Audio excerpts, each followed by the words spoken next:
Alright guys, Murph's here, and today we're going to do something on the channel that we haven't done in a very long time, and that is a thought exercise.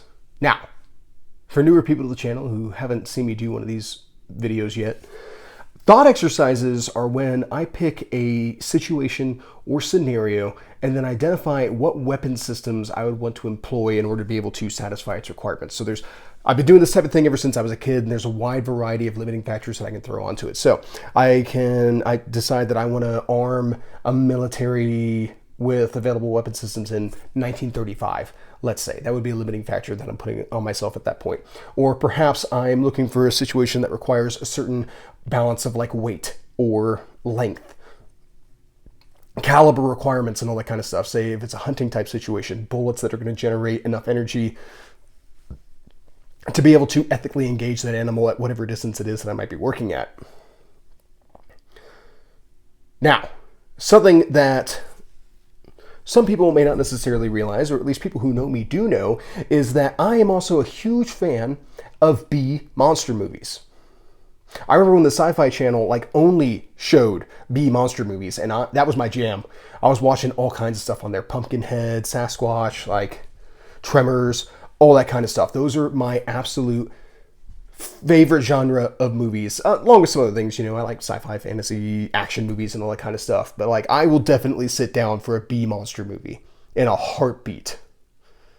So, with that being the case, today we're going to combine these two interests and discuss what weapons I would take on a Bigfoot hunt.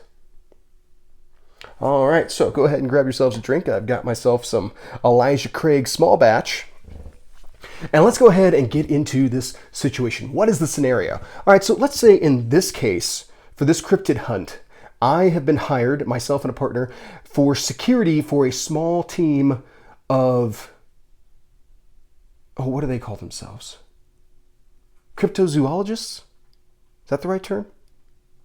Regardless, in order to be able to positively identify Bigfoot in the wild. So the intent is to capture and document Bigfoot. This sounds like the start to quite a few Sasquatch movies, right?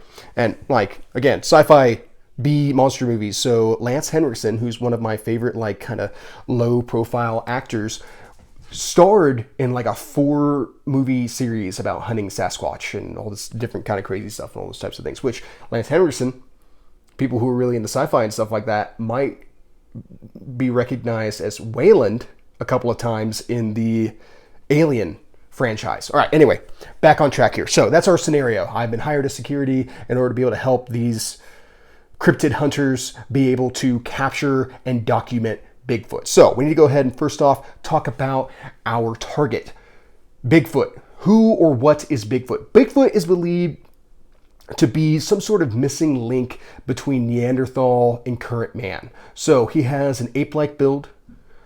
He's bipedal and stands on 2 feet.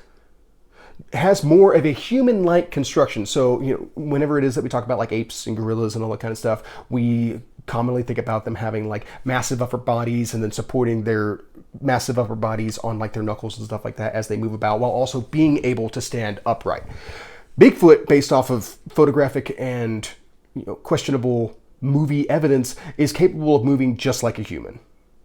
And he's somewhere between 6 and 15 feet, which is a wide variance. So we're just going to go ahead and account for a 9-foot Bigfoot. Now, with this being the case, we would expect I at least would expect his weight to come in closer to that of an elk or perhaps caribou or something along those lines. And I'm staying away from saying bear, even though bear would be a more appropriate height association, because bears have a lot of extra on them. They're some thick boys whenever it comes to fat and muscle and all that kind of stuff.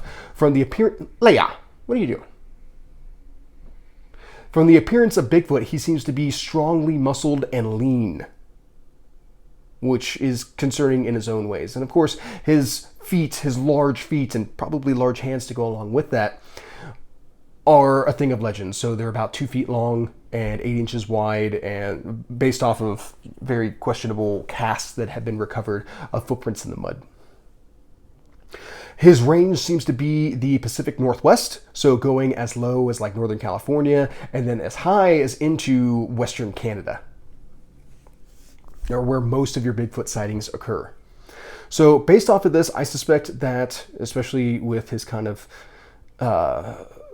ape relation, that Bigfoot's at least partially arboreal, and he does seem to stick to the tree line. He's a very cautious fellow. He does not wish to necessarily be seen. So even though when we're talking about the Pacific Northwest, we have the Pacific Crest Trail running through there, Cascade Mountains, several mountain ranges, and all that kind of stuff, I would imagine that he's staying below the tree line in pretty much all of those instances. He's sticking to the valleys and the rivers and all that kind of stuff. So now, with that, we need to go ahead and discuss the area that we're going to be hunting. So let's say that this is going to take place that this scenario is going to take place in like Washington. So at this point, we're talking about the American version of rainforests. Very dense foliage. Lots of like pine trees and stuff like that. Valleys, rivers, sticking into that dense brush where Bigfoot's going to want to hide and try to avoid detection and discovery by humans. So with that, we're not necessarily talking about like shooting mountain peak to mountain peak. We're talking about potentially very close range encounters with this creature, who, depending on who you talk to, may or may not be violent. Now, I would imagine that any wild animal is going to get violent if cornered. So that's something we have to go ahead and prepare for, regardless of the body of, B monster movie footage out there of Bigfoot being just a ruthless killer. As far as I know, there's no documentation of Bigfoot ever actually killed anybody, but there have been documentation of attacks or aggressive behavior from purported Bigfoot.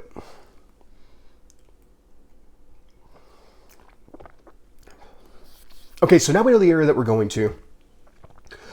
How do I want to configure my little two-man team here? Well, I think we need to think in terms of very close range encounters, potentially in the dark or potentially in heavy brush, as well as maybe a little bit longer shots across a river, maybe in like a valley or a draw or something along those lines.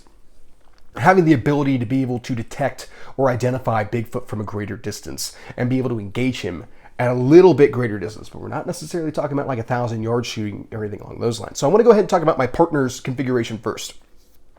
I feel that my partner should almost be like a backup guide gun, and at that point, he should have a shotgun. And I kind of went back and forth on options, and one thing that just kept coming back into my head over and over and over again was the Benelli M4. It's an absolutely fantastic shotgun, and there's a lot of configurations that we can do with that shotgun in order to better suit it for our situation. So, like in this case, he should have an optics so that he can fight at night more effectively, as well as engage during the day more effectively. Optics just help no matter what, even though a lot of you don't seem to like optics on shotguns. So for that, I think like something like a Sig Romeo 5 would be a very good option. And then we can set him up with, like a match saver type reload, some STAC shell cards and all that kind of stuff. Like it needs to be set up as a fighting shotgun. Just like my rifle will have to be set up. So Murph, what did you pick for your rifle? Since obviously you're going to be the guy engaging in a little bit greater distance. Well, I went through a couple of options. I looked at some like really lightweight hunting rifles. Pair those with like high power magnification, like really powerful rifle cartridges and all that kind of stuff. And, make sure that I'm bringing enough gun to the situation. However, I think in that case, that's like too much gun. And potentially not fast enough cycling. So then I started looking more at like battle rifle type setups and a little bit of like my own kind of nostalgia and bias started to creep in a little bit here. And at this point, I decided to go with an FN FAL, be it a DSA SA58 or, a kit build. It doesn't really matter in this case, just a FAL, a semi-automatic FAL rifle. And I would go ahead and modernize it by swapping out some of the furniture. This is where we get a little bit deeper into configuration at this point. But first off, why did we pick up a battle rifle? Well, 308. For the distances that I'm expecting to engage Bigfoot at, that should be more than enough energy to be able to put him down. And doing this with a battle rifle, I now have semi-automatic fire and a 20-round detachable box magazine. I can do a lot of work with that. Like a lot of work with that. So, should Bigfoot close the distance with us, I can work with my shotgunner in order to be able to try to fight back. And then also I can take shots at a distance greater than what my shotgunner can achieve and still have plenty of effect on target. So this is a rare time where I actually think a battle rifle is like the best of both worlds in this case. All right, so how would I configure this? Well, first off, let's go ahead and talk about an optic. And for this, I want to go with a SIG Tango 1-8. So I still have one power that I can dial down to, and I am going to have to add like a rail and stuff like that to this FOW. But I have one power to be able to fight real close range, and then I can dial up to 8 in order to be able to better identify targets at distance. A lot of capability is represented in that ability. So a good LPVO, I think, is very applicable. Once again, it kind of matches with that attempt to be a jack of all trades with the battle rifle by pairing it with an LPVO. Now, I would also go ahead and swap out the handguard for an M-lock rail so that I can attach two things. One, I think both myself and the shotgunner should run Streamlight HLX flashlights. Very powerful, very wide beams, turning night into day should we potentially fight that way. And then also, both of us being able to have PEC 15s to be able to pair with night vision. Now, do I expect to be doing a lot of Bigfoot fighting at night? No, I actually don't. Bigfoot, based on whatever data it is I can gather, nothing really indicates that Bigfoot has a latent night vision capability, which you don't really find in apes and you definitely don't find in humans. So we are largely dependent on either some sort of manufactured light source or the moon. So Bigfoot actually doesn't get any advantage trying to engage us at night, unless he's trying to get us while we're sleeping. Bigfoot decides that he wants to take matters into his own hands and get us while we're not awake.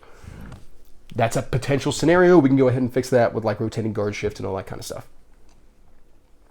But having a passive ability to be able to see in the dark does not give our position away and allows us to potentially close with and defeat Bigfoot. Or at the very least, disengage from Bigfoot if that becomes necessary. One of the great things also about going with like PEC 15s and all that kind of stuff. So in this case, I'm not that worried about having some sort of passive night fighting capability. If we were talking about fighting like a peer opponent, I would want a passive aiming capability. I would not want to depend on a laser because a laser points both ways if both of you have MVGs on. Bigfoot's not going to be able to see on the infrared spectrum, so it doesn't bother me if I have a laser on full time as I'm out there looking for him in the dark. So, have the ability to be able to light up the night should I need to, should the situation call for it. Maybe it's to scare off Bigfoot or whatever. And then also being able to have the ability to go lights out and be able to stalk Bigfoot in a manner that he may not necessarily be as successful at countering.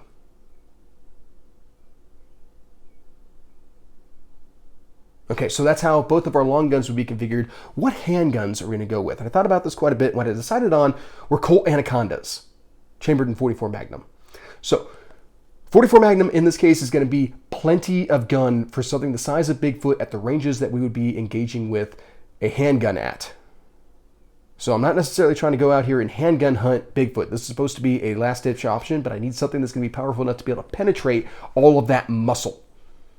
So shooting solids and stuff like that, I'm going to make sure that I get through his hair and his muscle and penetrate deep enough to bones that I could break or organs that I can puncture. And I think it's important that both myself and my P2, my second, have the same gun so that we can interchange our speed loaders with each other. So, you know, if I wind up ripping off a couple of rounds out of a cylinder, he can plus me back up and vice versa. We have that type of interchangeability between the two of us on a last-ditch weapon system.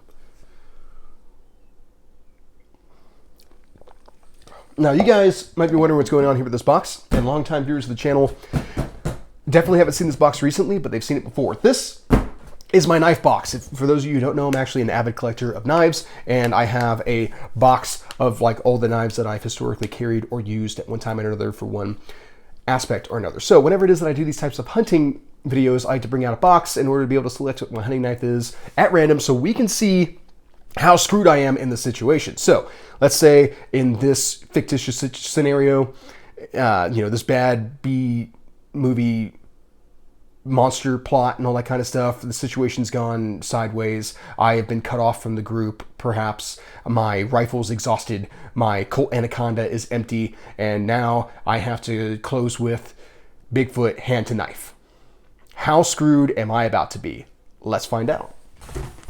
All right, let's pick a knife at random. Oh no, a SOG field pup.